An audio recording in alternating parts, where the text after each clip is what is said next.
क्या आप भी अपनी शादी और अपनी मदरहुड के बाद अपनी पहचान को बरकरार रखना चाहती हैं? तो ये वीडियो आपके लिए। बहुत दफ़ा ऐसा होता है कि ख़वातीन अपनी शादी के बाद और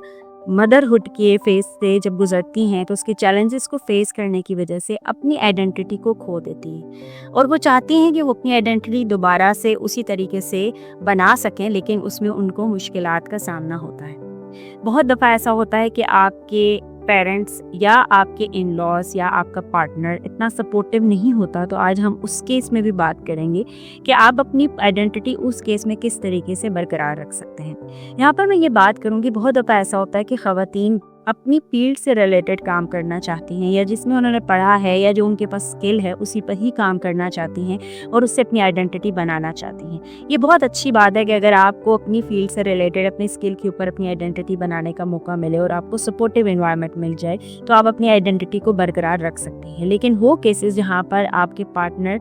सपोर्टिव नहीं है या वो रिसोर्सेज अवेलेबल नहीं है जहाँ पर आपकी फील्ड या आपकी स्किल के ऊपर काम किया जा सकता है, सो बजाय इसके कि वहाँ पर आप अपने उनके साथ कॉन्फ्लिक्ट क्रिएट करें, वो चीज़ें देखें जो आपकी लिमिटेड रिसोर्सेज में किस तरीके से आप अपने आप को फाइनेंशियली इंडिपेंडेंट कर सकती हैं या अपनी एक पहचान बना सकती हैं। जब आप कोई भी काम कर रहे होते हैं जिसमें आपको वैल्यू फील हो, जहाँ पर आप कुछ पैसे कमा सकते हैं, आप अपना डिसीजन ले सकते हैं, आप अपनी ज़रूरियात के लिए किसी के आगे हाथ नहीं फैलाना चाह रहे, तो आप कोई भी काम कर सकते हैं जो आपके रिसोर्सेज में हो सकता है। So try to reach those resources या दोज अपॉर्चुनिटीज जो आपकी लिमिटेड इन्वायरमेंट के अंदर या आपके पार्टनर की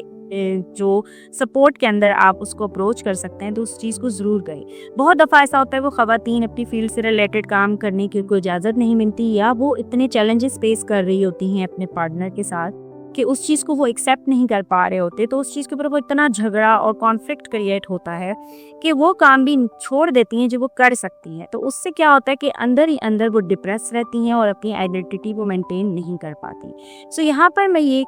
ख़वातीन को गाइड करूँगी कि बच्चे की पैदाइश के बाद और अपनी शादी के बाद अपनी आइडेंटिटी को आप घर में रहते हुए भी बरकरार रख सकते हैं, और अगर आपको बाहर जाने की, अपनी फील्ड पे काम करने की अपॉर्चुनिटी दी जा रही है तो उसको आप जिस तरीके से भी मैनेज कर सकते हैं अपने पार्टनर के साथ ओपनली कम्युनिकेट करके, बजट फाइनलाइज करके, उसके साथ सारे इंटरेस्ट के ऊपर बात करके, अपनी वैल्यूज़ और उसकी वैल्यूज़ पर बात करके उस चीज़ को अडेप्ट कर सकते हैं।